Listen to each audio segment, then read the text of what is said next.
இட்லி எப்பா இட்லி போட்ட சமான எவ்வளவு பெரிய பூகம் வந்தாலும் சரிடா நீ ஒரு ஆள் எஸ்கேப் ஆயிருப்பா. வெல்கம் டு ஐரக்ஷன் சேனல். எங்களோட வீடியோஸ் உங்களுக்கு பிடிச்சிருந்ததுன்னா லைக் பண்ணுங்க, கமெண்ட் பண்ணுங்க, ஷேர் பண்ணுங்க, மறக்காம சப்ஸ்கிரைப் பண்ணுங்க. ஓகே, இப்போ என்ன வீடியோ பார்க்கணும்? மாண்டி ஷோ நிறைய பேர் கேட்டுட்டே இருந்தீங்க. இப்போ ரீசெண்டாக வீடியோ தான் பார்க்கலாம்.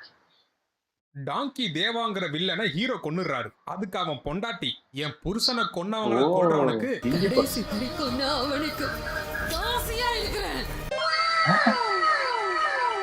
என்னடா அருமையான ஆஃபரா இருக்கேடா.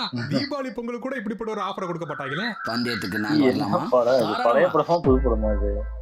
படத்தை ஓபன் பண்ணோனே ஏதோ ஒரு பைத்தியக்கார பையன் ஒரு மக்கு போலீஸ் ஆபீசரை போட்டு தலை வரான். அப்படின்னா அவன் சிட்டிக்குள்ள நுழைஞ்சிட்டானா சாமி? தெரியலையடா, இரு விசாரிச்சு சொல்றேன்.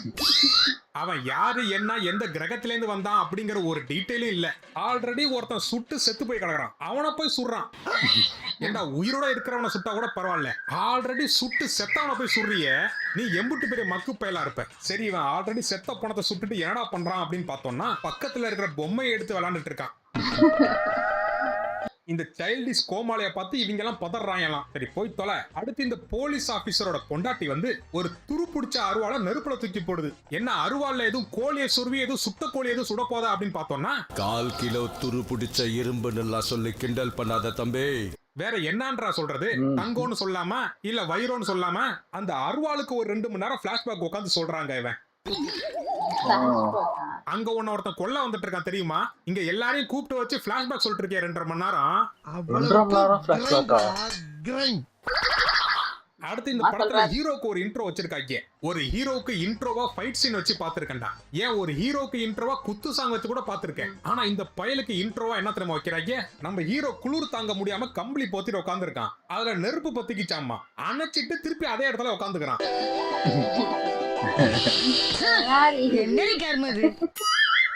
அங்கன போறாங்க அப்படின்னு. கேங்கிறது கோமாளி, டிங்கிறது தண்ட கர்மாந்திரம். ரெண்டுத்தையும் சுருக்கி தான் கேடி தி டெவில் அப்படின்னு வச்சிருக்காங்க. அடுத்து இப்ப வில்லனுக்கு இன்ட்ரோ கொடுக்கறாப்ல. அவன் மிகப்பெரிய ஒரு குஸ்தி ஜாம்பவானா. அவனுக்கு இன்னொரு பேர் இருக்கான்,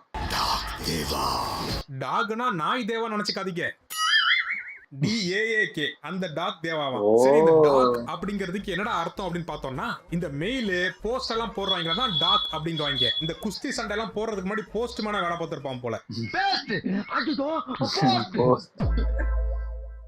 அந்த தேவா எங்க போவான், எங்க வருவான், என்ன பண்ணுவானே தெரியாது. அப்புறம் இந்த டாக் தேவா வந்துட்டு மிகப்பெரிய ஒரு கொடூரன், ஒரு கிறுக்கன், ரொம்ப மோசமானவனு காட்டுறதுக்காக என்ன தெரியுமா பண்றாங்க? அவன் போலீஸ் ஸ்டேஷன்ல வந்து ஒண்ணு கடிச்சிட்டு இருக்கான். அவன் மாசுன்னு நினைச்சு அங்கன ஒண்ணு கிடைச்சது கூட பரவாயில்லடா, அவன் ஒண்ணு கிடைச்ச ஏதோ எழுதிட்டு போயிருக்கான்டா. இவன் போலீஸ் ஸ்டேஷன்லயே வந்து ஒண்ணு கிடைக்கிறானா, இவனுக்கு எவ்வளவு நெஞ்செழுத்தம் இருக்கணும். இந்த மாதிரி ஆளுங்களை சும்மா போடுறதுக்கே வராது. போது ஏன்டா அக்யூஸ்ட புடிச்சு தண்டனை வாங்கி கொடுக்கறத விட்டுட்டு உருவ முடியப்படும் எந்த முடியப்படும் இருக்க புரிஞ்சு போச்சு. அதுலயும் இந்த வில்லன் தேவாவோட காஸ்டியூம்லாம் நீங்க பாக்கணுவே. அடிக்கிற வெயிலுக்கு அடிடாஸ் பனியனு, அதுக்கு மேல ஒரு சட்டை, அதுக்கு மேல ஒரு ஜாக்கெட்டு, அந்த காஸ்டியூமுக்கு எல்லாம் சம்பந்தமே இல்லாம ஒரு வேஷ்டி ஒண்ணு கட்டிருப்பான். அந்த வேஷ்டிக்குள்ள பட்டாப்பட்டி டிராயர். இதோட நிக்கல, காலில லெதர் ஷூ. டேய் வடிவேல் கூட அவர் கெரியர்ல இப்படிப்பட்ட ஒரு காஸ்டியூம் போட்டிருக்க மாட்டாரா? என்னடா ஜோக்கராவே வாழ்ந்துட்டு இருக்கான். இவனை போய் வில்லங்கிறீங்க. இவனை இங்க போய் நிறுத்தினா எவனாச்சும் பயப்படுவான். இங்க வான்னு சொல்லி மூஞ்சில குசு விட்டு அனுப்பிடுவான். பத்தாததுக்கு இந்த ஆளு குடுக்கற போஸ் எல்லாம் வைகை புயல் வடிவேலுக்கும் இவனுக்கும் தான் காம்படிஷன். எடுத்து வச்சிருக்காங்க. காமெடியா பண்ணத சீரியஸா பண்ணி வச்சிருக்காங்க. அது இவன் கபடி விளையாடுறன்னு சொல்லிட்டு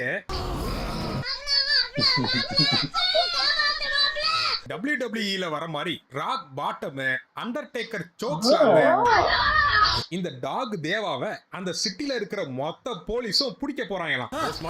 போஸ்டிங் சேஞ்ச் ஆகிற அளவுக்கு சம்பவம் பெருசா இருக்கணும்.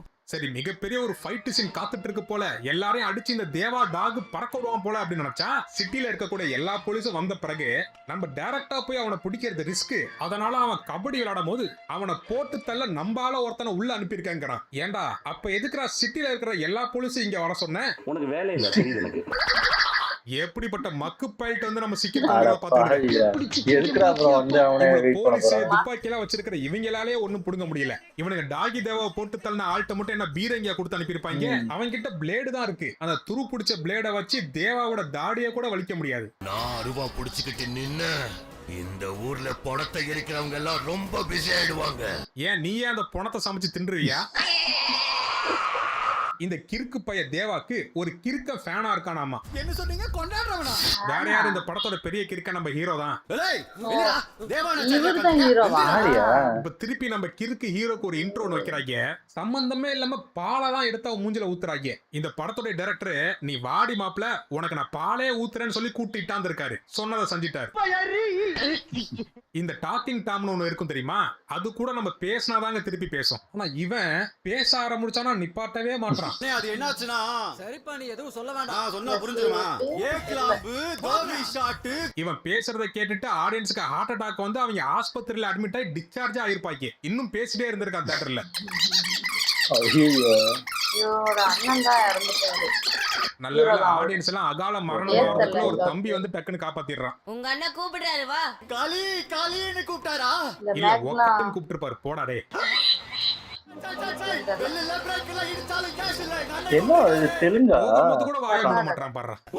ஓ அப்போ இது அந்த படம். வான்னு பாசமா கூப்பிட்டுருக்காருனா அப்போ பாலிவுட் வந்து சொல்லுவான்டா சும்மா லொட லொட லொடன்ட்டு. பாலிவுட் படம் நினைச்சேன். அதாவது மக்களே அதான் dressing sense அப்படி வயசுல இருந்து இருக்கு. இவன் வந்து பேசுறதே கிடையாதான். எப்படி பேசுவான்? அவன் அண்ணனை இவன் பேச விட்டாதானே அவனே பேசிட்டு இருப்பான். இந்த பையன் அண்ணன் எவ்வளவு சொல்லி கேட்காம ஸ்கூலுக்கே போக மாட்டானாமா. அதனால இவன் அண்ணன் தம்பி கிட்ட பேசுறதே விட்டுட்டானாமா. குடும்பமே கிறுக்குதானடா. இப்ப அண்ணன் தம்பி கிட்ட பேச மாட்டாரு. இப்ப எலவ அதுக்கு ஒரு சென்டிமெண்ட் சீன் வைக்கணுமா? இவனுங்க வச்சிருக்காங்க பாருங்க. இவனும் இவன் அண்ணனும் ஸ்கூல்ல இருக்கிற பிளாஷ்பேக்க காமிக்கிறான் பாரு அப்படின்னு சொல்லிட்டு இவனுக்கே ஸ்கூல் பாய் வேஷம் போட்டு கூட்டு வந்துடுறாங்க. ஐயோ நான் அந்த வயசுல படிக்கிறான்னு நினைச்சிட்டேன். ஜோக்கர் ஆக்கி விட்டுருக்கீங்க. இதுல அந்த ஆளுக்கு இந்த மாதிரி காஸ்டியூம் வேற போட்டு விட்டு அப்படி என்னதான்டா இந்த படத்தோட ஹீரோ மேல உங்களுக்கு காண்டு? ஒரு திருட்டு பையன் இவன் அண்ணனோட சப்பலை தூக்கிட்டு போயிடுறான். சரி ஓடி போய் அந்த திருட சூத்தா மட்டையில 2 போட்டு சப்பலை வாங்கிட்டு வருவான் அப்படின்னு பார்த்தோம்னா இவன் சப்பலை கொடுத்துட்டு அவன் அண்ணன் சப்பலை வாங்கிட்டு வரான். கிறுக்கு பையில பாத்துருக்கண்டா. இவன் கிறுக்குலே கின்னஸ் ரெக்கார்ட் பண்ணிருப்பான் போல. அடுத்து இவன் அண்ணன் முஞ்சில ஒரு குழந்தை ஒண்ணு கடிச்சிருதுங்க. இந்த கெட்டப் பார்க்கும்போது எனக்கே அடிக்கணும்னு தான் தோணுது. அந்த குழந்தைக்கு தோணாதா? இதுல நகைச்சுவையான விஷயமே என்னன்னா அண்ணனுக்கு இன்னும் மேரேஜே ஆகலையாமா. சீக்கிரம் கல்யாணம் பண்ணிக்க, நானே உனக்கு பொண்ணு பாக்குறேன். டேய் விடுடா. என்ன ஒரு 50 வயசு ஆயாவை பார்த்து கல்யாணம் பண்ணியப்பியா? படத்துல கிரிஞ்சு இல்ல, கிரிஞ்சு தான் படமே. இந்த படத்துல இந்த கிறுக்கு பைய ஹீரோ பேசுறதா ரொம்ப இரிட்டேட்டிங்கா இருக்கும்னு பார்த்தா இதுல வர ஹீரோயின் பேசுறது அதுக்கு மேல இரிட்டேட்டா இருக்குங்க. யாரு அனுபவமா அது இல்லையா? இல்லையா? வேற யாரையா தெரியல எனக்கு. உங்கள மாதிரி தெரியல. ஒருவேளை அவங்கதானா? இந்த ஹீரோயினோட கெட்டப்ப பார்த்தாலே தெரிஞ்சிருக்கும் இது ஒரு பைத்தியம் தான் அப்படின்னு. அத கன்ஃபார்ம் பண்ண ஒரு சீன் வச்சிருக்காரு. சந்தனமரத்துல கடஞ்செடுத்த கட்ட நீங்க. பத்தியா வேற யாரோ? ஹீரோ ஹீரோயினை கட்டன்னு சொல்றான். இவன் அவனோட புளியங்குட்டையை புடிங்கி எரியாம அத பாராட்டா வேற எடுத்துக்கிறான். அறிவா லட்சுமி வீடு இதுதானா? ஏன்டா இங்க இருந்து கத்தி ஏலியனுக்குலாம் சிக்னல் அனுப்பிட்டு இருக்க? ஓ அப்ப நீ இந்த கிரகத்துல இருக்கிறவங்களுக்கு படம் எடுக்கல, வேற ஏதோ கிரகத்துல இருக்கிறவங்களுக்கு படம் எடுத்து வச்சிருக்கீங்க. அடுத்து நம்ம டாகி தேவாவும் அவரோட டோலியும் படம் பார்க்க வராங்களாம். அப்ப சில ரவுடி கும்பல் வந்து மூஞ்சில மிளகா பொடி அடிச்சிடுறாங்க. இப்போ இந்த டாகிக்கு ஃபேனா இருக்கக்கூடிய நம்ம ஹீரோ வந்து காப்பாத்தணும். என்னடா இவன் அருவா எடுத்து எதுவும் வெட்டுறானா அப்படின்னு கேட்டுக்கிட்டீங்கன்னா அதெல்லாம் மூளை இருக்கிறவன் பண்றது. கீழே உள்ள ஒரு ஜூஸ் பாட்டில் எடுத்து அவன் தலையில அவனே உடைச்சுக்கிறான். இந்த குரங்கோட செயலை பார்த்த இந்த குரங்கு அதே மாதிரி 2 பாட்டில் எடுத்து டாகியோட தலையில போடுது. ஒரு செகண்ட் இவங்க என்னத்துக்கு பண்றாங்க ஏது பண்றாங்கன்னு ஒரு இளவும் புரியல.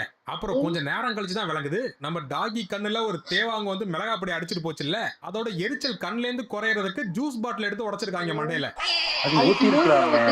ஏன்டா அந்த ஜூஸ் பாட்டில திறந்து அவன் மூஞ்சில ஊத்துறது, அதை எடுத்து அவன் மண்டையில தான் உடைக்கணுமா? செப்டிக்காய் செத்து போயிட்டா என்னடா பண்ணுவீங்க?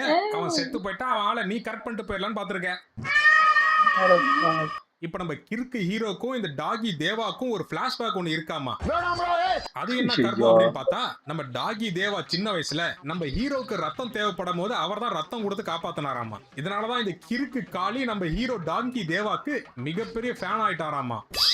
ஏன்டா கழிச்சாலா, ரத்தம் கொடுத்த வில்லன் தான் ஹீரோவை காரை விட்டு ஏத்துனது. ஏதோ ஹிட் அண்ட் ரன் கேஸ் ஆயிடக்கூடாதுன்னு சொல்லி ரத்தம் கொடுத்திருக்கான். இது கூட தெரியாத மக்கு பயலா இருக்க.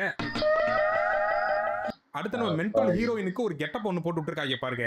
கூல் சுரேஷ்க்கு லேடி கெட்டப் போட்ட மாதிரி ஒரு கெட்டப். இப்ப இந்த கிறுக்கு பைய காளி தன்னுடைய அண்ணன் இவன்ட்ட எதுக்காக பேச மாட்டாரு அப்படிங்கிற ஒரு பிளாஷ்பேக் அடிச்சு விடுறான். ஏதோ அந்த ஸ்கூலுக்கு போலன்னு இவன் அண்ணன் அவன்கிட்ட பேசாம இருந்தால அந்த தற்கொலை பிளாஷ்பேக். அதை கேட்டு ஹீரோயின் அம்மாக்கு இவன் மேல லவ்ஸ் வந்துருச்சாமா. ஏந்த உனக்கு மூளைன்னு ஒண்ணு முக்காவாசி இருந்திருந்தா இந்த மாதிரி ஒரு பிளாஷ்பேக் கேட்டு இவனை நீ லவ் பண்ணிருப்பியா? வயிற்றுக்குள்ள இருக்கும் போதே மூளை ஏதோ மூக்கோலையா ஒளிவு எங்கேயோ போயிடுச்சு போல. அடுத்து நம்ம வில்லனுக்கும் ஹீரோக்கும் ஒரு மிகப்பெரிய ஒரு கிளாஷ் ஒன்று நடக்குது. பல வருடத்துக்கு முன்னாடி ரிட்டையர் ஆன நம்ம குஸ்தி பிளேயர் தேவா நம்ம கிறுக்கு காளி கூட குஸ்தி போட்டு தோத்து போயிடுறாரு. இதுல இருந்து என்ன தெரியுது? உனக்கு மெய்யாலுமே குஸ்தி போட வராதுங்கிறது தெரியும். இல்லனா வாழ்க்கையில குஸ்தியே போடாத ஒருத்தன் தோக்கடிச்சிருப்பானா? இம்புட்டு நாள் உன்ட்ட இறக்கப்பட்டு தோத்துட்டு இருந்திருக்காங்க, நீ டான் ஆயிப்பட்ட. சரி போய் தொலை. இதுல இப்ப என்ன ஹைலைட்னா, இவன் குஸ்தியில தோத்தது சிஎம் வரைக்கும் தெரிஞ்சிருதான். அவர் இந்த டாகி தேவாவை எலெக்ஷன்ல நிக்க வைக்க யோசிக்கிறாராம். ஒரு தெருவுல இருக்கிறவன் பைத்தியக்காரனா இருக்கலாம், இல்ல ஊர்ல இருக்கிறவன் பைத்தியக்காரனா இருக்கலாம். ஒரு ஸ்டேட்டோட சிஎம்ஏ இங்க பைத்தியக்காரனா இருக்காத இப்பதான் பாக்குறேன். என்ன மைத்த படம்டா இது? நீங்க சொல்றதுக்கெல்லாம் உன் குற்றம் இஷ்டத்துக்கு கலந்து விடாதீங்க. இவன் பிளாஷ்பேக்னு கண்டதை உளறிட்டு இருக்கும் போது ஒரு போலீஸ்காரன் காண்டாய் கெட்ட கெட்ட வார்த்தை திட்ட ஆரம்பிச்சிடறான். இப்ப எவனா ஒருத்தன் பைரவன் ஒருத்தன் இருக்கானாமா. ஐயோ லோ சுகர் வேற. அந்த பைரவன் அவன் பொணத்தை எரிச்சு அந்த சாம்பல நெத்தில பூசிக்கிட்டு போவான். ஏன் காசில அகோரியா இருந்தானா? ஆரம்பத்துல ஒருத்தன் பொணத்தை வந்து சுட்டவன் அவன் எவன்னு தெரியல. ஏதோ பைரவன் கீரவன் வளர்றாங்க, அவனும் எவனும் தெரியல. ஏதோ பெரிய த்ரில்லர் படம் எடுக்கிற மாதிரி நினைச்சு எடுத்திருக்காங்க. கடைசியில போட்டு 10 பிறதான் தெரியுது இது ஒரு தற்குடி படம்னு.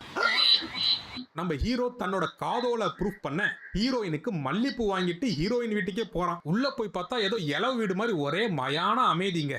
என்னடான்னு பார்த்தோம்னா நம்ம ஹீரோயினோட முடிய வில்ல ஆளுங்க வெட்டிட்டாங்களாமா. யானை முடியா இருந்தா பரவாயில்ல, மோதிரம் பண்ணி வைக்கலாம்.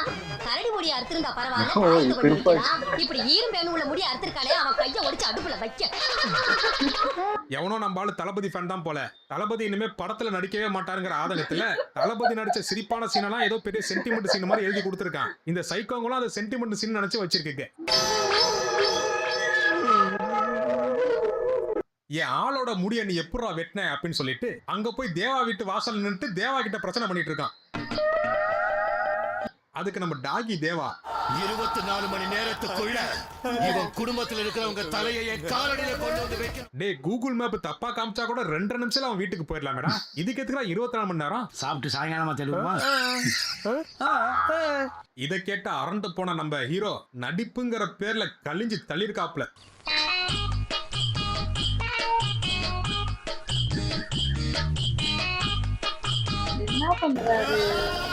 பயங்கர பயந்து கெஞ்சறாங்க. அது மாதிரி அவங்க ஊர்ல இவன் நடிப்பு கிறுக்கனா இருப்பான். தேவா ஒய்ஃப்ட்ட போய் நம்ம கமலஹாசன் நாதாவும் ஆளுன்னு சொல்லிட்டு ட்ரெயின்ல உட்கார்ந்து இருக்கிற ஆளு கிட்ட டான்ஸ் எல்லாம் ஆடி காமிப்பார்ல. நான் தான் தியேட்டர்ல உங்க ஆளு மூஞ்சில மிளகா பொடி அடிக்கும் போது குரலி வித்த பண்ணிலாம் காப்பாத்தினேன் உங்க ஆளை, என்னை அடையாளம் தெரியுதா அப்படின்னு சொல்லி கேட்கறான். அவளும் இவனை இறக்கப்பட்டு வீட்டுல விட்டா அங்க போய் பைத்தியக்கார மாதிரி கத்திட்டு இருக்கான். அவளும் காண்டாய் தேவா கொடுத்த 24 மணி நேரத்துல 2 மணி நேரம் முடிஞ்சிருச்சா தற்கொலை பையில, வீட்டை விட்டு வெளில போட பைத்தியக்கார பையலன்னு அடிச்சு துரத்திடுது. இப்போ வீட்டுக்கு போய் கிறுக்கு மாதிரி அங்கிட்டும் இங்கிட்டும் கத்தி சுத்திட்டு இருக்கிறான். அப்புறம் இவன் அண்ணன் உட்காந்து பகவத்கீதை புத்தகத்தை உட்காந்து படிக்கிறாப்புல. பயந்து ஓடி ஒளியாம நெஞ்ச நிமித்திக்கிட்டு நிக்கிறவன் தான் பைத்தியம். இம்புட்டு நேரம் கிறுக்கு காளியாவும் கோமாளி கூமுட்டையாவும் இருந்த நம்ம ஹீரோ திடீர்னு வெறியாய் வந்த 100 பேரையும் அடிச்சு துவம்சம் பண்ணிடுறாங்க. எப்படிங்க சார் பகவத்கீதையை படிச்சு 10 நிமிஷத்துல உங்களுக்கு வெறி வந்துருச்சு. அப்ப அவன் காமசூத்ரா புத்தகத்தை படிச்சிருந்தா வந்தவனோட நிலைமையை வச்சு பாருங்க. அவன் அந்த 100 பேரையும் கூறு போட்டுட்டான். ஏண்டா அவன் எவ்வளவு கெத்தா பில்டப் கொடுக்குறான். என்னடா மேனரிசம் இது? மாங்காய் மடைய மாதிரி பண்ணிட்டு இருக்க.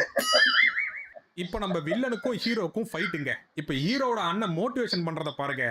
நீ பிறக்கும் போது நம்ம அப்பா வீட்டுக்கு வெளியே காத்துக்கிட்டு இருந்தாரா, இப்ப அவர் இல்ல. ஏன் பிறந்தது தற்குறின்னு தெரிஞ்ச பிறகு தொங்கிட்டானா? உனக்காக காத்துக்கிட்டு இருப்பான் காளே. என்னடா சொல்லிட்டு வீட்டுக்கு கிளம்பி போயிட்டேன். அப்புறம் இந்த அண்ணன் வளர்னதுல மூடானா நம்ம தம்பி டாங்கி தேவாவை கொன்னுட்டு அவன் தலையை எடுத்துட்டு போலீஸ் ஸ்டேஷன்ல போய் புலம்பி தள்ளுறான்.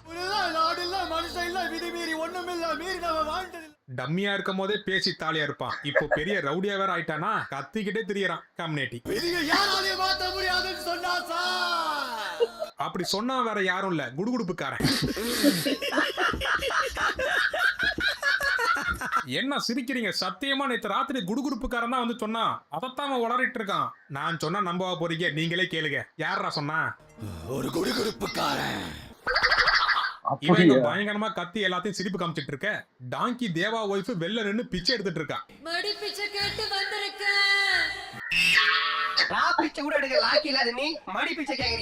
என்னடான்னு எட்டி பார்த்தா புருஷன் தலையை கேட்டு பொண்டாட்டி வந்திருக்கா. அவங்கள வெறும் கையோட அனுப்புறது நல்லதுக்கு இல்லப்பா. பின் என்ன அந்த தலையை கிஃப்ட் பாக்ஸ்குள்ள வச்சு பேக் பண்ணி கொடுத்து அனுப்பிடுவோமா? டே, இவங்களுக்கு யாராச்சும் இது போலீஸ் ஸ்டேஷன், இவன் ஒரு போலீஸ்னு சொல்லுங்களேன். அடுத்து நம்ம டாங்கி தேவாவோட பொண்டாட்டி ஒரு ஆஃபர் ஒண்ணு குடுக்கறா பாருங்க. என் புருஷனை கொன்னவங்களை கொல்றவனுக்கு கடைசி வரைக்கும் நான் அவனுக்கு தாசியா இருக்கிறேன். ஓஹோ, என்னடா இது அருமையான ஆஃபரா இருக்குடா. தீபாவளி பொங்கலுக்கு கூட இப்படிப்பட்ட ஒரு ஆஃபர் கொடுக்க மாட்டாங்களே. இந்த ஆஃபர்னால அட்ராக்ட் ஆன ஹீரோவோட அண்ணன் அவன் வந்து தாலியை கட்டிடுறான் இந்த புள்ளைக்கு. யாரா நீங்கெல்லாம்? வட சென்னை படத்துல ஆண்ட்ரியா சீரியஸா பேசின டைலாக் எல்லாம் இப்படி சீனா எடுத்து இப்படி சதைச்சு வச்சிருக்கீங்களே. அடுத்து எவனோ டோனின்னு ஒருத்தன் இருக்கான் அப்படின்னு சொல்லி ஆரம்பிக்கிறாங்க. ஓ செகண்ட் பார்ட்டுக்கா? அவனை பத்தி பேசிட்டு இருக்கும் போது அவனுங்க ஆளுங்க உள்ள வந்துட்டாங்க போல. ஏண்டா பைத்தியக்கார போலீஸ் ஆபீசர், 2.5 மணி நேரம் உட்காந்து பிளாஷ்பேக் சொன்னதுல ஓடிக்கலாமா? இன்னைக்கு நம்ம எல்லாரையும் காப்பாத்த யார் வருவான்னு தெரியலையே. இப்பதான் பேக்கு பைரவான ஒருத்தனை காமிக்கிறாங்க. இவன் வந்து இவங்களை காப்பாத்துவான்னு பார்த்தா இவன் ட்ரெயின்ல ராமர் சிலையெல்லாம் காப்பாத்தி அபிஷேகம் பண்ணிட்டு இருக்கான். இவன் பூஜையை முடிச்சிட்டு இவங்களை வந்து காப்பாத்துறதுக்குள்ள இவங்களுக்கு பூசையை போட்டுருவான் போல டோனி. கடைசியில ஒண்ணு போட்டாங்க பாரு, கேடி 2ன்னு ஒண்ணு வருதாமா. இதுவே தூணு துப்புற மாதிரி இருக்கு, இதுல 2 வேறையாடா. மொத்தத்துல இந்த கேடி இத பார்த்தவன் டெட் பாடி ஆகாம இருந்தா சரி. அட பாவத்தை. ஆனா இது அங்க இந்த படம் நினைக்கிறேன், கர்நாடகா படம்னு நினைக்கிறேன், அதான் தெரியல. அது இந்த மாதிரி ஒரு படம் வந்ததும் தெரியல, இப்படி ஒரு இது வந்ததும் தெரியல. எனக்கு தெரியல. ஏன்னா இவங்களோட அண்ணன் தான் போய் ட்ரெய்லராஜ் போய் கர்நாடகா சிரஞ்சீவி போல இருக்கு அவரு. ஆமா, தெரியல, உண்மையில தெரிஞ்சா எனக்கு தெரியும். சஞ்சய் தத், ஷில்பா ஷெட்டி, அவன் சஞ்சய் தத் இருந்தோடனே பாலிவுட் படமா இருக்கும். ஏன்னா பாலிவுட்ல இப்படி ஒரு காஸ்டியூமை கொடுத்து வச்சிருக்கீங்க. அந்த லுங்கி கட்டியிருக்காரு, லுங்கி ஷூ போட்டு சாட்சி போட்டு என்னென்னோ பண்ணி, ஐயோ பாவம். கேஜிஎஃப்ல எவ்வளவு பயங்கரமா காட்டி இதுல வந்து ஒரு கேஜிஎஃப் மாதிரி இதுவும் சூப்பரா எடுத்திருப்பாங்க. அந்த மாதிரி ஒரு ரேஞ்சில இருக்கும் அப்படின்னு நினைச்சு நடிச்சிருப்பாங்க. லியோல நடிச்சதுதான் நான் வந்து வருத்தப்படுறேன். இதுல நடிச்சது ரொம்ப சந்தோஷப்படுவேன். ஆனா ஷில்பா ஷெட்டியை எப்படி பாப்பேன், எப்படி அவங்க அழகா மெயின்டைன் பண்ணி சூப்பரா வச்சிருக்காங்க. அந்த ஹீரோயின் செகண்ட் ஹீரோயினா கூட இவங்க கதை கேட்டாங்களா இல்லையா? அதுக்கு ஏதாவது பயங்கர ஏதாவது நெகட்டிவா இருந்தாலுமே அதுக்குன்னு பயங்கர நெகட்டிவ் கேரக்டர் நடிச்சிருந்தா கூட நல்லா இருந்திருக்கும். இதுல ஒண்ணுமே இல்லை. எனக்கு தெரிஞ்சு சொன்னது பார்த்தா மேக்சிமம் சஞ்சய் தத் மட்டும்தான் அதுல ஹைலைட்டடாவே இருக்கிறாரு. அதுக்கப்புறம் ஹீரோ கடைசி எதுக்கு ஹீரோவோட அண்ணன் கல்யாணம் பண்ணாரு. அப்போ பிளான் ஃபுல்லா ஷில்பா ஷெட்டி மேலதான் இருக்கு. தம்பியை இவரே கொண்டுருவாரு போல. நல்லா இருந்துச்சு. ஓகே, வீடியோஸ் உங்களுக்கு பிடிச்சிருந்தா லைக் பண்ணுங்க, ஷேர் பண்ணுங்க, கமெண்ட் பண்ணுங்க, மறக்காம சப்ஸ்கிரைப் பண்ணுங்க. நல்லா இருக்கும்.